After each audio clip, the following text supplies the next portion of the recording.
मृत्युंजय कादंबरी भाग 5.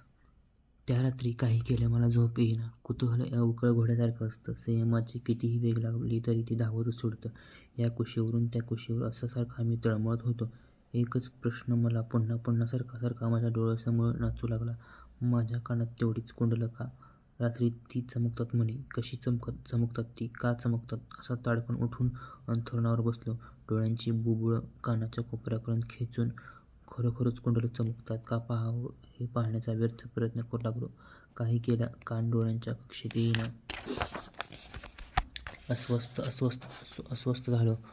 आपले कान आपल्याला कसे दिसतील याचा बराच विचार केला. मला काही सुचेना. क्षणभर वाटलं शोणाला उठवावं आणि आपली कुंडलं चमकतात की काय ते पहा असं त्याला विचारावं. पण आईच्या कुशीत तो निर्धास्तपणे झोपला होता. त्याला उठवलं असतं तर आईही जागी झाली असती. बाबा तर हस्तिनापुरात होते. काय करावं ते समजेना. इतक्यात मला बाबांचे शब्द आठवले. गंगामाताच तुला याचं काहीतरी उत्तर देईल. मी हळूच अंथरुणावरून उठलो. अलगद पर्णकुटीचं दार उघडलं आणि गंगामातेच्या रोखानं चालू लागलो. आकाशात पांढऱ्या शुभ्र लुकलुकणाऱ्या ताऱ्यांनी नुसतंच खचखच भरून गेलं होतं.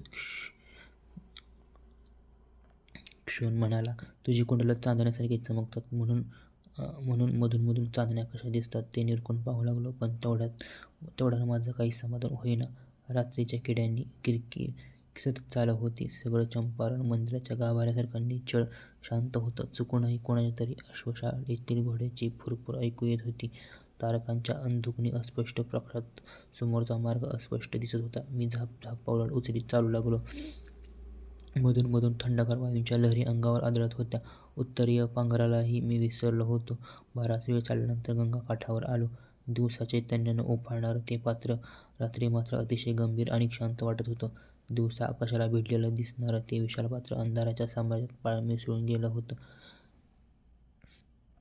केवळ किनाऱ्यावरच्या खडकावर नि वाळूवर आदळणाऱ्या अविरत लाटांनी लप तेवढी ऐकू येऊ लागली. त्या आवाजानं तिथल्या शांततेला फारच गंभीरता आणली होती. मी तसाच उभा राहून शांततेचा कानोसा घेऊ लागलो. क्षणभर आपणही इथं काहीतरी विचारायला आलो आहोत हेही पार मी विसरून गेलो. विचारांच्या तंद्रीत तसाच गंगामातेच्या पात्रात उतरलो. आकाशातील तारकांचं स्वच्छ प्रतिबिंब त्या संत पात्रात पडलं होतं. त्यातील 2 तारकांचं प्रतिबिंब हंदळत लांबट होई. उंजळीत पाणी घेण्यासाठी मी खाली वाकलो. त्या 2 तारका जास्तच चमकू लागल्या. मी माझं तोंड पाण्याच्या अगदी जवळ नेलं. त्या 2 तारका म्हणजे माझ्या कानातील 2 कुंडले होती. खालच्या गंगेच्या पाण्याच्या दर्पणात माझं मंदपण चमकत होतं. मधूनच लाटेबरोबर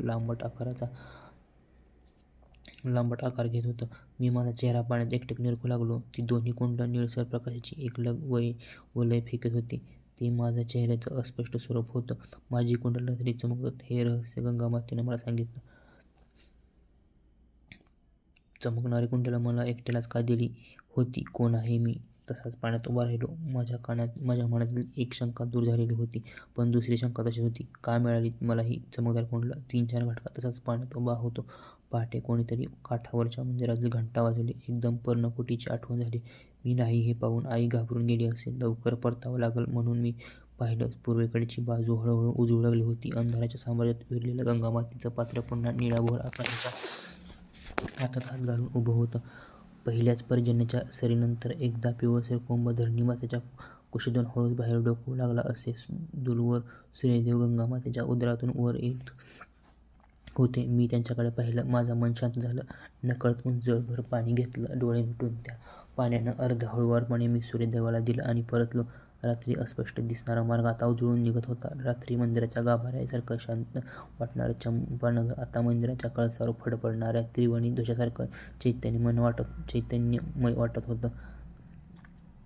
परत आल्याबरोबर आईने मला विचारलं, कुठं गेला होतास?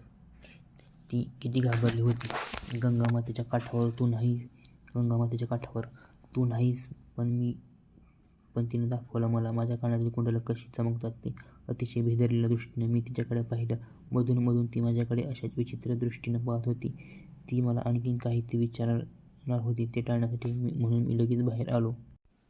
आमच्या पर्णकुटीसमोर एक मोठा वटवृक्ष होता. तो वृक्ष कसला? अनेक रंगांच्या अनेक आवाज काढणाऱ्या पक्ष्यांनी अधिकारानं वसाहत केलेला तो एक छोटासा पक्षीनगरच होता. ग्रीष्मात तो वृक्ष लहान लहान तांबड्या फळांनी डवरून जाई. त्यावेळी ते लुकलुकणाऱ्या असंख्य तारकांनी भरून गेलेल्या आकाशासारखाच दिसे. त्याच्यावरचे पक्षी त्यावेळी फारच आनंदात असत. निरनिराळ्या आवाज काढून आपला आनंद एकमेकांना बोलवून दाखवत असावेत. त्यांचा तो किलबिलाट मी स्वतः विसरून घटका एक कान देऊन ऐकत बसत असे. मला वाटे आपणही त्या वृक्षासारखं व्हावं. आपल्या अंगावरची सगळी फळं पक्ष्यांनी खावीत. कोणत्या तरी वृक्षावर न बसणारा सर्वश्रेष्ठ पक्षीराज गरुडसुद्धा माझ्याकडे यावा. सळसळणाऱ्या जिवंत सर्पाशिवाय काही न खाणाऱ्या त्या पक्षीराजाला प्रथम त्या मोठ्या इटीने म्हणावं, छी, ही कसली लिबलिबीत फळं खाण्यासाठी माझा जन्म झाला नाही. मी माझ्या हिरव्यागार पानांचे पाय जोडून त्याला वंदन करून म्हणावं, फळं नको खाऊ पक्षीराजा, पण विश्रांतीसाठी तरी जरा थांबशील की नाही. थोडा वेळ त्यानं थांबावं आणि भरकन उंच भरारी मारण्यापूर्वी जाता जाता माझ्या अंगावरचं एक फळ त्यानं हळूच टिपावं. पक्षीराजाच्या त्या पराभवानंतर आनंदित होऊन मी माझ्या पानाच्या असंख्य हातांनी टाळ्या पिटाव्यात. अंगावरच्या उत्तरायीच्या वेलीवरून अतिशयानं अवकाशात उडावं. मी त्या वृक्षाकडे पाहत होतो. त्याचा आकार गदीसारखा होता. वर फांद्यांच्या गोलाकार घेरणी, खाली बुंध्यांचा बळकट दंड. इतक्यात खाडकन असा कसला तरी आवाज आला म्हणून मी तिकडं पाहिलं. भाग्यदत्त नावाचा आमचा शेजारी राहणारा एक सारथी माझ्या हातातील आसोडाचे फटकारे काढीत येत होता. मी त्याच्याकडे आश्चर्यानं पाहिलं. हातातील आसोड मानेभोवती लपेटीत तो म्हणाला, काय वसू, काय पाहतो आहेस? काही नाही, मी पक्षी पाहतो आहे, मी उत्तर दिलं. या वटवृक्षावर कसले पाहतोस पक्षी? पक्षी पाहायचे असतील तर अरण्यात अशोकाच्या वृक्षाजवळ जायला पाहिजे. या वटवृक्षावर कावळे जास्त असतात. हे लिबलिबीत फळं खाण्यासाठी ते जमतात. हातातील आसोडाच्या दंडानं खाली पडलेली काही फळं उडवीत तो म्हणाला, कावळे? होय, भारद्वाज, क्षोण, कोकिळ, कसले पक्षी चुकूनही असायचे इथे. एखादा कोकिळ असतो, तोही कोकिळेच्या धूर्तपणामुळं. कसला धूर्तपणा? मी त्याला कुतूहलानं विचारलं. अरे, कोकिळ आपली अंड कावळी नसताना हळू तिच्या घरट्यात नेऊन ठेवतो. अंड्याचा रंग आणि आकार कावळीच्या अंड्यासारखा असतो. त्यामुळं कावळीला आपल्या घरट्यात दुसऱ्या कुणाची तरी अंडी असावी याची शंकाच येत नाही. मग कावळी कोकिळीची अंडं उबवते आणि मग स्वप्नस्वरात ताना मारून असमंत भारून टाकणारा एक कोकिळ कावळीच्या घरट्यात आपसूक वाढू लागतो. त्यानं आसूड मानेभोवती लपेटला. कोकिळ आणि कावळीच्या घरट्यात? मी विचार करू लागलो. कसं शक्य आहे ते? भगदत्ताची कल्पना खोटी नसेल कशावरून? आणि क्षणभर तो म्हणतो तेही खरं मानलं तरी कुठं बिघडतंय?